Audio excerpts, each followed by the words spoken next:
after I left graduate school, I worked for an insurance company. And I thought, I want to be a poet. Where do I do that? And I just went down to the public library and read and read and read. And I would pick something up. I'd give it a chance. If I liked it, I'd give it another chance. And I think that's the main thing, is just to not give up on it. Everything else, I think, flows from that.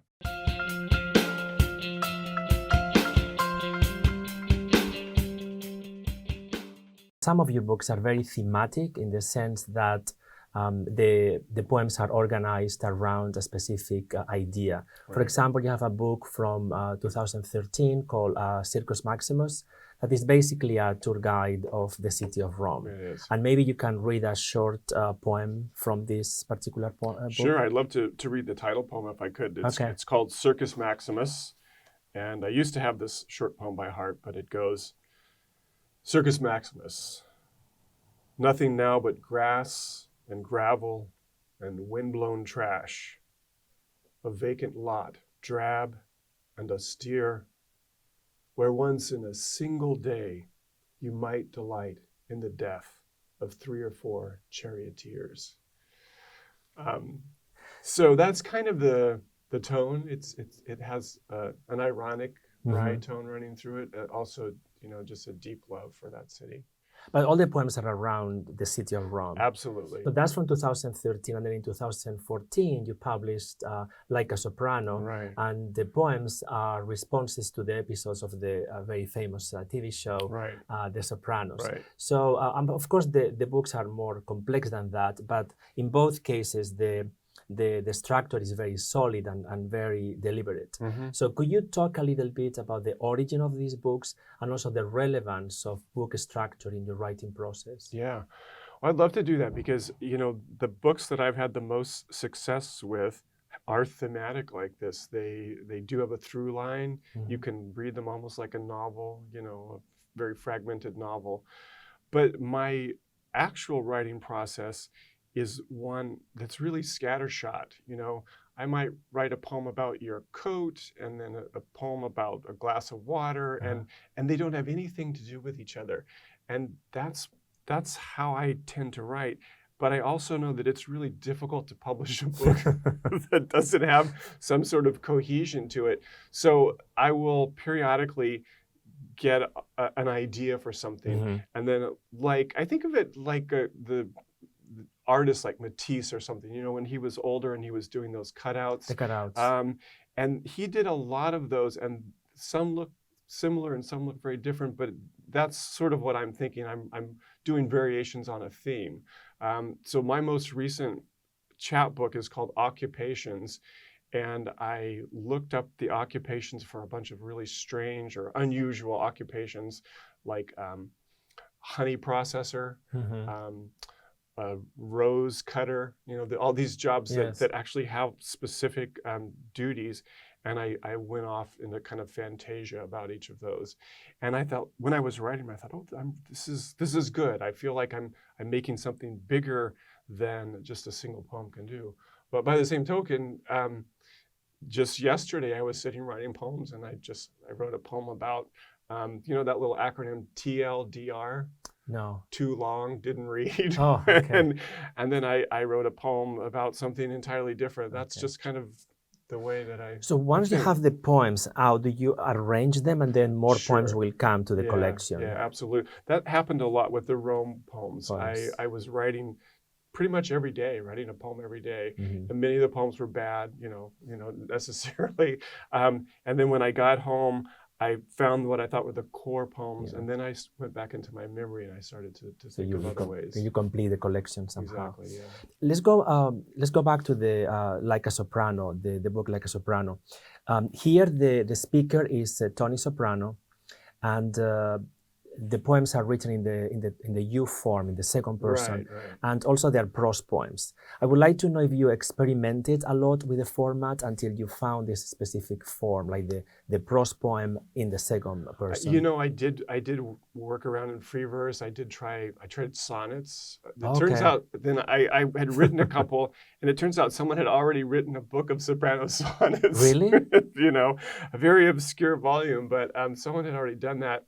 And one of my favorite books of poetry is the Mercian Hymns by Geoffrey Hill, the British poet. It was published in the early 70s.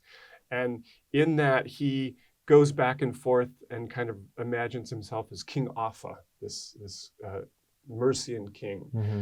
And I thought, oh, I can do something like that with this series. And then I thought, I'll be Tony Soprano, but Yeah. I'm not Tony Soprano. Nobody's Tony Soprano. Nobody's James Gandolfini. So I did that shift that you just mentioned, and I put everything as a you. The you form. So it's a second person. I'm talking directly to Tony Soprano from, as though I'm God or something. Telling him what to do. Or he's talking to himself.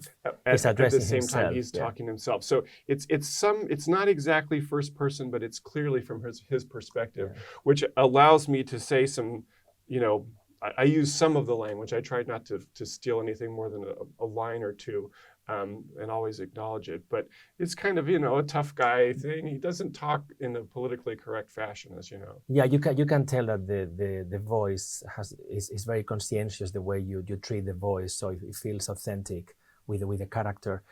Something that I think is masterful in the book is the way the characters are presented, because sometimes with few lines you can see these characters really alive, like walking in the streets. And one of these characters is Fran Feldstein.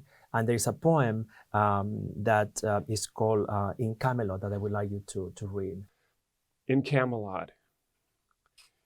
In the hush of the Jersey City cemetery, you come across your father's old Gumar, musing by his grave. Fran Feldstein, well turned out, great legs for an old broad. She says she doesn't need a thing. But she's unsettled after all these years, cheated out of her share of the midget raceway down in New Egypt, barely able to pay her phone bill, this woman who once partied with JFK. You'd worship her, the elegant mother you never had, but she's a spendthrift, impetuous, really just a high-class whore. Turns out she smoked like a house afire, though your father was dying of emphysema, though even your self-obsessed mother quit. Then there's that buried memory you're just now dredging up. Your mother's miscarriage, how you spent the night with her at the hospital while your father made merry with Fran Feldstein. You lied about it to cover your old man, that handsome, treacherous son of a bitch, long rotted in the grave. Did you have any contact with the TV show during the writing of the book or afterwards? Well, Michael Imperioli, actors. Who played Christopher, the nephew of Tony, or the kind of cousin, and he was always failing. He never quite lived up to Tony's expectations. And as I can tell you now, this is not a plot spoiler, but Tony kills him in one of the very last episodes. But he wrote a nice little blurb on the back. How do you contact him? Yeah, he lives in Santa Barbara. Yeah, okay. my stepson knew his kid. Okay. Yeah. But I would love it if more Sopranos fans were also poetry fans and would take a look at Like a Soprano. There are several markers, I think, in your style. The poems are sophisticated, but I think you have a preference for plain language. Mm-hmm. At the same time, you are able to mix high culture, whatever that is, with pop culture, whatever that is also. But and there's also always humor, I think, across the books. For example, in the book, A Few Things You Should Know About Whistle, that you published in 2010.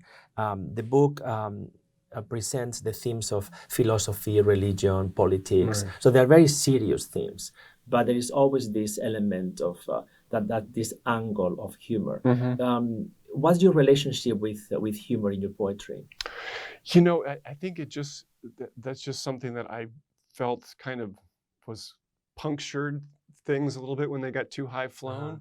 I think that life is pretty funny, you know, and the darker it is, the more it seems to need a little bit of leavening. Yeah.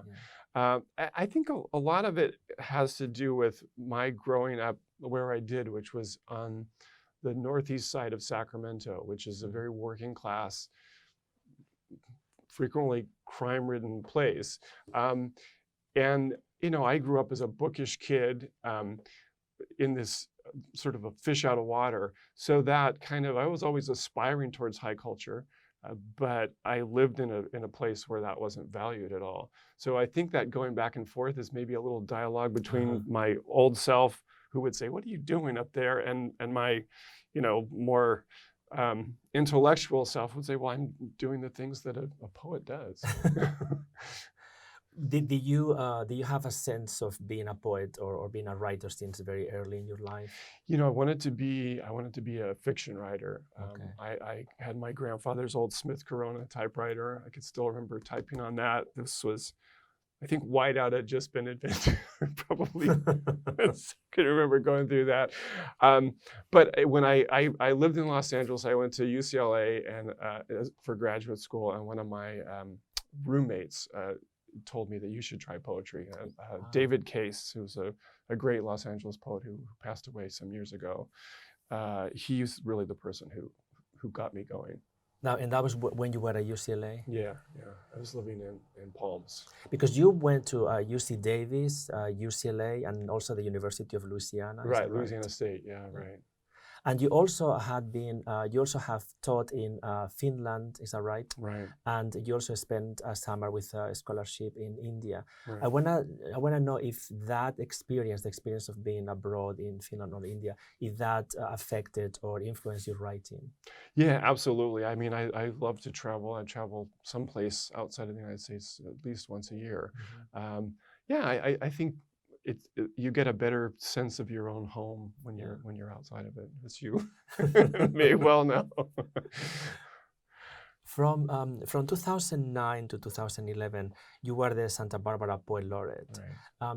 How was that experience for you? And also, I want to know if you had a particular goal or a particular contribution that you wanted to accomplish while you were the Poet Laureate. Well, I did actually. You know, every Santa Barbara Poet Laureate has had their own little thing. Yeah. I happened to host a show not unlike this in Santa Barbara.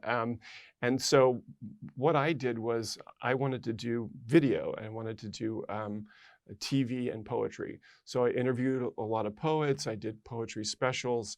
The thing that I'm most proud of is something called Santa Barbara Poems that you can find online.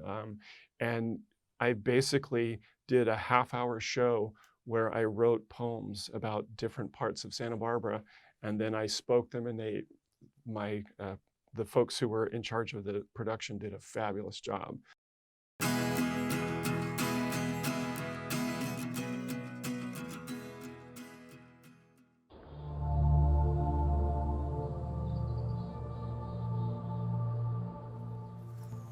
Rondelay. Fire reminds us the world can go wrong anytime. Fire reminds us that boredom is a kind of bliss.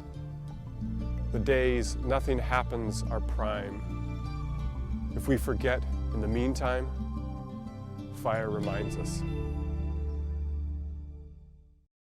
Also, in connection with being a Santa Barbara Poet Laureate, I think in the year 2015, you published the book called What Breathes Us, which is an anthology of different Santa Barbara Laureate poets. You talk a little bit about this project, because you are the editor of the book. Yeah, so in 2014, I started a little poetry press in Santa Barbara called Gunpowder Press.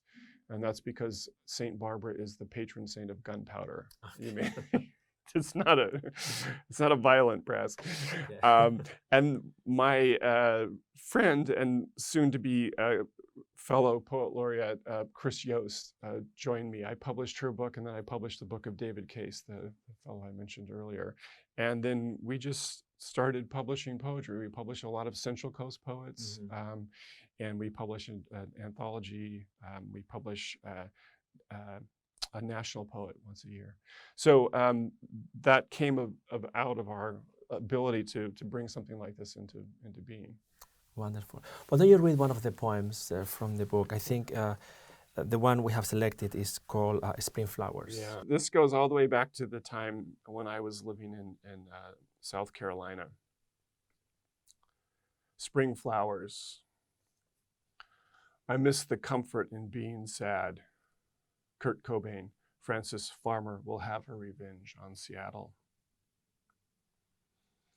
April 1994, and the children of Seattle are bereaved. The one man who seemed really to understand them has blown his brains out with a shotgun. In flannel shirts, they gather to sing his dirges, throw syringes on makeshift altars of candles and cards, narcissus and daffodils. Meanwhile, back in Rwanda, where bullets are luxury, young men use clubs to cave in skulls, machetes to hack off arms and legs and heads. One by one, those hiding in churches are plucked from sanctuary, marched to the cemeteries, and killed. Gladiolas flame along the roadside in the rain. In South Carolina, I brewed in my 2-bedroom home with my 3 children and my bipolar wife, mourning my own miserable life through poetry. Already it's 90 degrees in the afternoon, dogwood blooming, yellow jasmine running up the phone poles, tulips bursting as if from pain. Besides being a poet, you are also a professor. You are a professor of English, I believe, at Santa Barbara City College, and you're also the director of the creative writing program. In 2008, you published the textbook Creative Writing, 4 Genres in Brief. Right. And the book has been very successful. I think there are reprints in 2013 and 2018. Right. Could you talk about what's behind the motivation to writing this book and also the need for this book in academia? Well, when I was teaching creative writing, the textbooks always used as models really long stories. You know, for instance, you know the story Cathedral by Raymond Carver. It's like 6,000 words. It's a beautiful story. Mm-hmm. But my student who's taking, you know, the fiction section of an introduction to creative writing class for 4 or 5 or 6 weeks isn't going to write Cathedral. They don't have time to do that.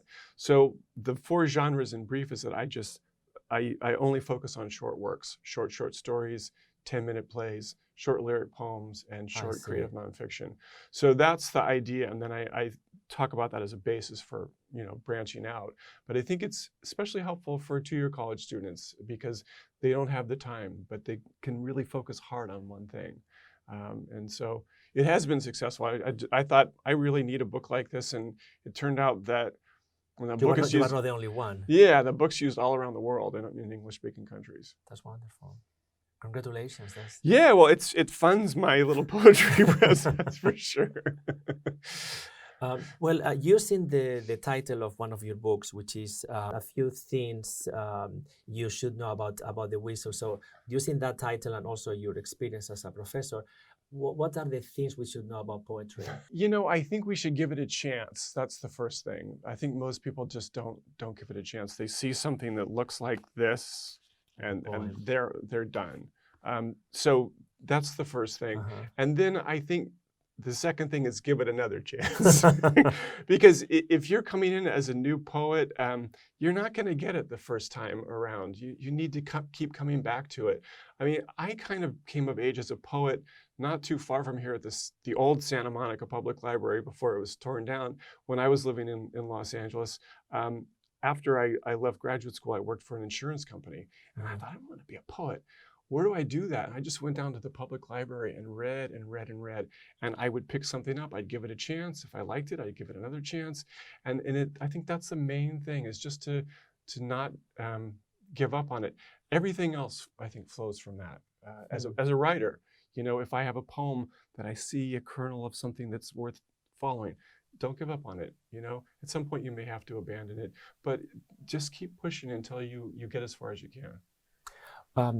Let's hear one of the poems from this book, from A Few Things You Should Know About the Whistle. Right. Well, so as you mentioned, I went to, one of my graduate degrees is from Louisiana State University, and my parents are from the South, and they are, well, my dad especially is an avid gun owner. So you have to imagine the house I grew up in had dozens of firearms in it.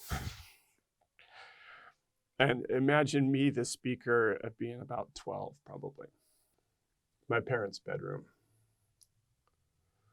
No TV on the dresser when I was growing up. Just a reading lamp on each side of the king-size bed and stacks of shiny paperbacks.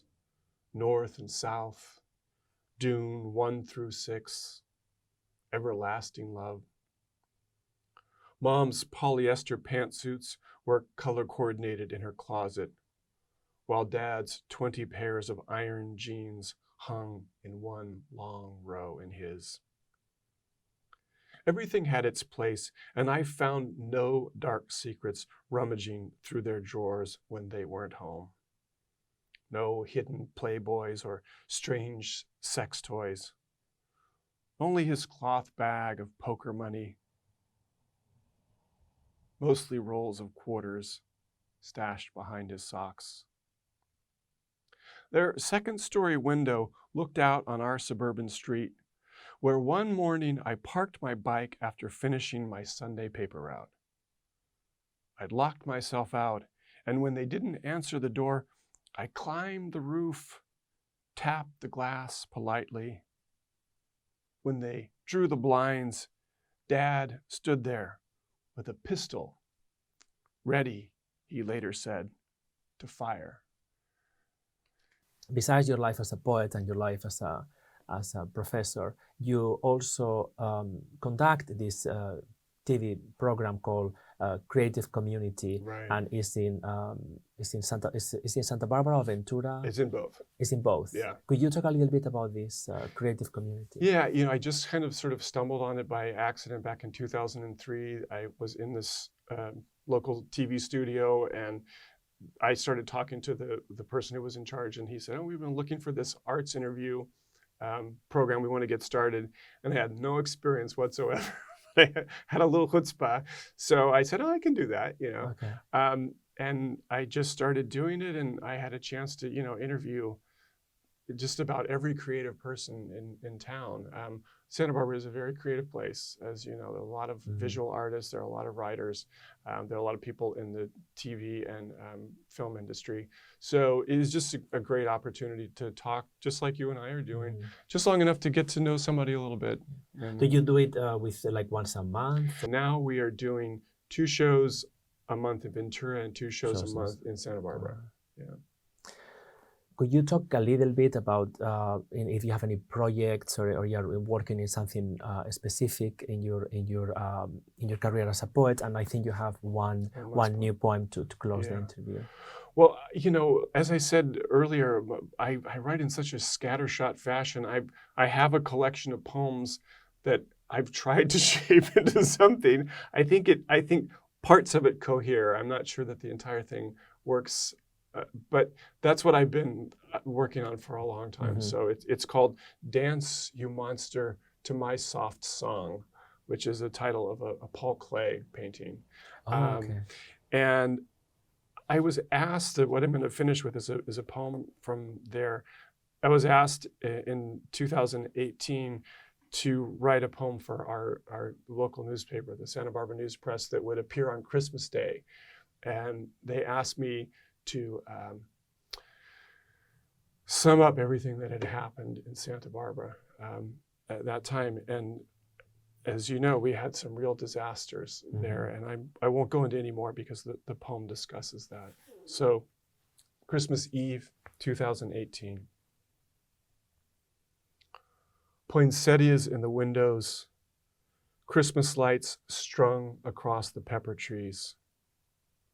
On some streets, no one but a local would know a year ago the steep mountainsides were swathed in flames. The smoke so thick it wound down into your lungs like an unspooled skein of cotton. Homes emptied. You were staying at someone's house, or someone and their dogs had moved in with you. Downtown, leaves skittered up State Street as window shoppers wearing dusk masks trod warily in the burnt umber air.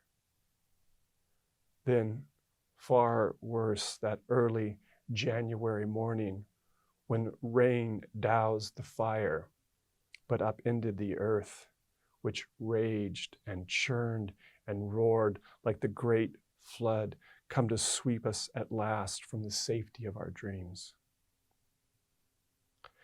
Afterwards, an eerie, birdless quiet and mud everywhere, on our clothes and in our living rooms, plastered to the boulders that were suddenly scattered across the landscape like stars in the night sky.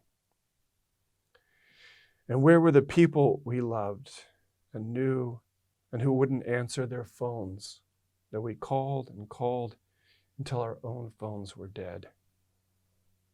Some refused our summons altogether, though days passed, then weeks. Our grief became as constant as the whir and grind and beeping of heavy machinery, which gradually gave way to the scraping of shovels as the bucket brigades began reducing the tragedy to human scale, one wheelbarrow at a time. We learned so much of what we cherish is rubbish that can be bulldozed into piles and hauled away. It's the lives of others we cannot live without, though we try and are trying now. Tonight at the Biltmore, two valets laugh companionably as they wait for their next guests. From the radio of a car parked alongside Butterfly Beach comes the redemptive voice of Bing Crosby singing, "Fall on your knees," while the surf soughs and the wind, redolent of salt and eucalyptus, whispers of grace. Thank you very much, David. Thank you.